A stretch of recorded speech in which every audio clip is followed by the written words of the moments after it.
이번 시간에는 우리 부분합 작업 순서에 대해서 같이 한번 살펴보도록 하겠습니다.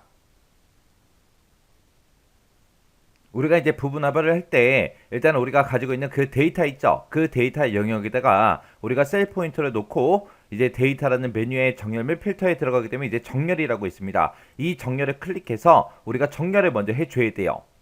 예를 들어서 뭐 학교인데 각 이제 학과별로 성적의 합계를 보겠다. 성적의 평균값을 보겠다. 그랬을 때 이제 우리가 학과별로 전부 다 묶어야 되겠죠.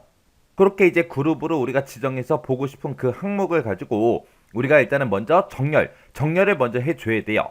정렬을 먼저 하고 나서 우리가 이제 부분합을 해주면 됩니다. 해서 우리가 부분합을 하기 전에 정렬을 먼저 해야 된다라는 거 그거 이제 기억하셔야 됩니다. 해서 우리가 정렬을 클릭하고 나면 이제 정렬 대화 상자가 화면상에 뜨겠죠. 그때 이제 우리가 뭘로 이제 그룹을 지정할지 그 필드를 보고 우리가 정렬 기준을 지정하고 우리가 정렬을 수행해 주면 됩니다. 그렇게 해서 이제 데이터 정렬이 다 끝났다? 그럼 이제 부분합에 들어가면 되겠죠. 부분합에 들어갈 때는 우리가 이제 데이터를 가지고 이제 이거를 부분합을 구할 거기 때문에 데이터라는 메뉴에 가서 우리가 부분합 얘를 이제 클릭해 주면 돼요. 클릭하고 나면 이제 부분합 대화 상자가 화면상에 짜잔하고 떠요. 뜨면 거기서 어떤 거를 기준으로 해서 우리가 묶어서 볼 건지 그 그룹을 우리가 설정해 주면 되고요.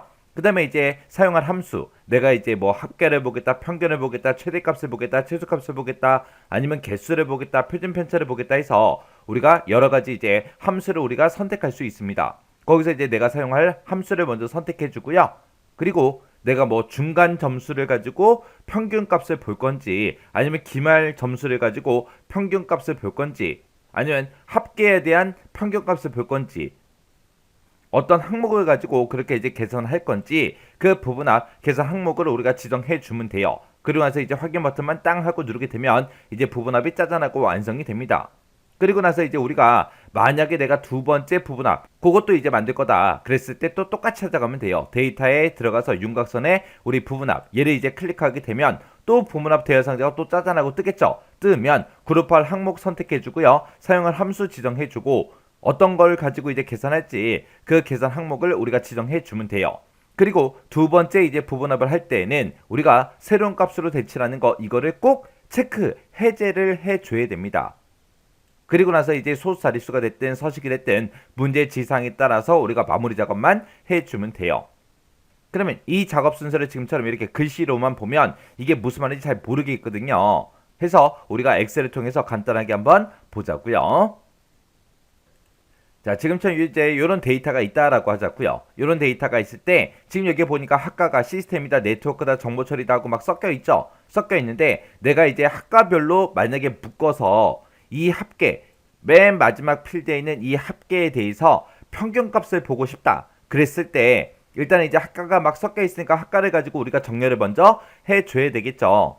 해서 이 데이터가 들어있는 곳 있죠. 어느 칸이 됐든 상관없으니까 아무 칸이나 한 칸 선택을 해주고 우리가 데이터라는 메뉴에 들어가서 정렬을 먼저 해야 돼요. 해서 정렬이라는 거 요거 이제 클릭하게 되면 지금처럼 자동으로 이렇게 범위가 설정이 되면서 지금처럼 정렬 대여 상자가 이렇게 짜잔하고 뜹니다. 이렇게 해서 우리가 정렬에 들어갈 때 특정 데이터가 들어있는 특정 셀을 우리가 선택하고 들어가도 되고요. 아니면 우리가 직접 범위 지정을 하고 나서 우리가 정렬에 들어가도 돼요. 해서 그거는 이제 여러분들이 편하신 대로 하시면 됩니다. 그렇게 해서 이제 정렬에 들어가서 나는 이제 학과별로 뭔가 값을 보고 싶어요. 그랬을 때 정렬 기준을 이제 학과로 선택을 해주고 시험 문제상에 보게 되면 이 학과를 기준으로 해서 오름차 순회라 내림차 순회라 그렇게 정해주거든요. 정해주니까 문제에 따라서 이제 해주면 되겠죠.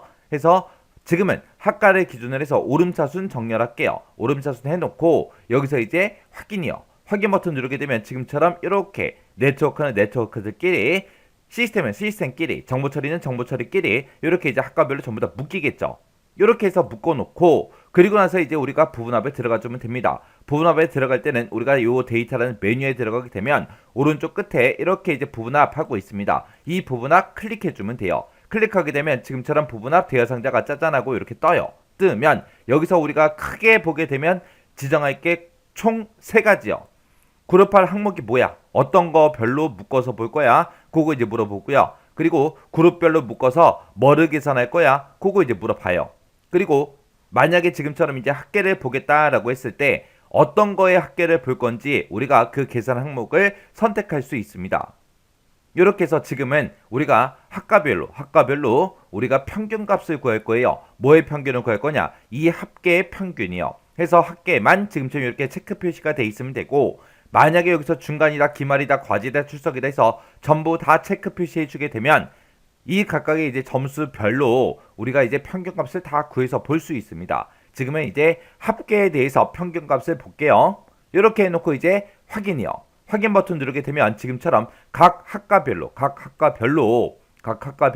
지금처럼 이렇게 합계 평균값을 지금처럼 이렇게 구해주고요. 제일 밑에 보게 되면 전체 평균도 이렇게 이제 구해줍니다.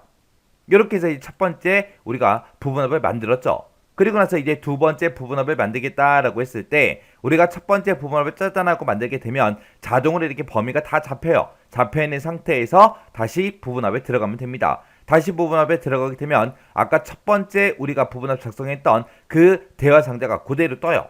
그대로 뜨는데 이번에는 이 사용할 함수를 제가 합계로 한번 바꿔볼게요. 합계로 바꾸고 그때 이제 중간, 기말 이 두 가지의 합계를 내가 보겠다. 이렇게 이제 할 거예요. 이렇게 해놓고 이 상태에서 확인 버튼을 누르게 되면 안 돼요.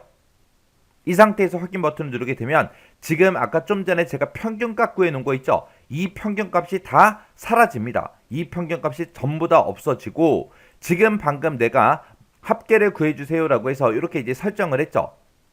이 평균값이 없어지고 평균값이 들어있던 그 곳에 합계만 나타나요. 평균은 없어지고 왜 그러냐? 얘 때문에 새로운 값으로 대치라는 거에 체크 표시가 되어 있어요. 해서 기존에 있던 거를 삭제하고 새로운 값, 지금 제가 방금 선택한 그 합계로 값을 대치해 주세요. 그 뜻이에요.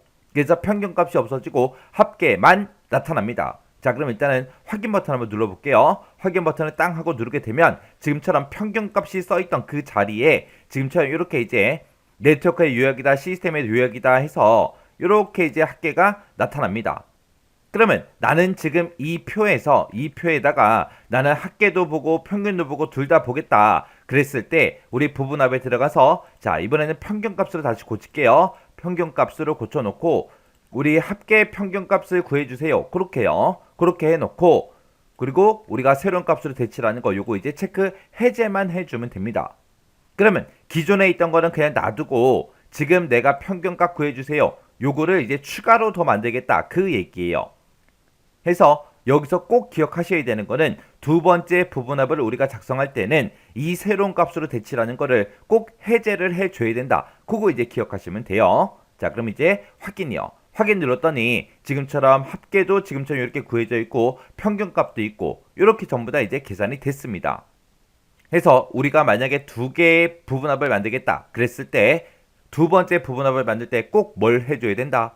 새로운 값으로 대치라는 거 체크 해제를 해줘야 되더라. 그거 꼭 기억하시면 됩니다.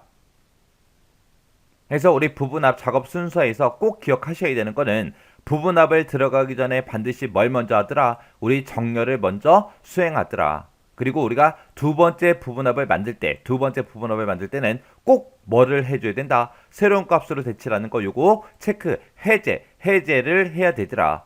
요거 꼭 기억하고 지나가셔야 돼요.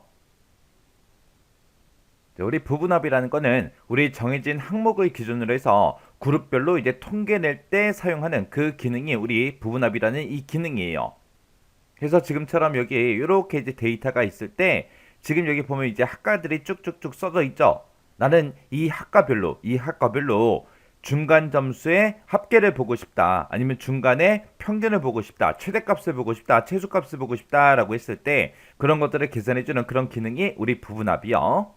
그래서 지금 이 데이터 가지고 지금쯤 이제 이렇게 이제 만들 수 있습니다. 얘는 지금 보면은 학과별로 싹 다 묶어서 합계 지금처럼 이렇게 이제 평균값을 전부 다 이제 구해 놓은 거예요. 평균값도 구해 놨고 그리고 이제 중간이다, 기말이다, 과제다, 출석이다 라고 있을 때 각 학과별로 이제 최대값을 지금처럼 이렇게 이제 전부 다 구해 놓은 겁니다. 이런 식으로 해서 특정 필드를 기준으로 해서 우리가 그룹별로 이렇게 이제 통계내는 그런 작업을 보고 우리가 부분합이라고 하더라라고 그렇게 이제 기억하시면 돼요. 그렇게 해서 이제 우리가 평균값을 구하면 지금처럼 이렇게 소수점이 나오죠. 그래서 우리 부분합 시험 문제에서 소수 자릿수를 몇 번째 자리까지 표시해라. 그런 식으로 이제 소수 자릿수를 지정하는 그런 문제도 하고, 그리고 부분합한 그 결과에 표 스타일을 지정하는 그런 조건이 추가로 이제 출제가 되기도 합니다. 그래서 부분합은 크게 어렵진 않아요. 우리가 어떤 메뉴에서 뭐 설정한다, 어떤 메뉴에 뭐 설정한다, 그 정도만 알아도 여러분들이 충분히 풀 수 있는 그 정도의 문제로 이제 시험 문제가 출제가 되기 때문에 크게 어렵지 않아요. 자, 그럼 이제 다음 시간부터 시작해서 우리 엑셀을 통해서 같이 한번 살펴보자고요.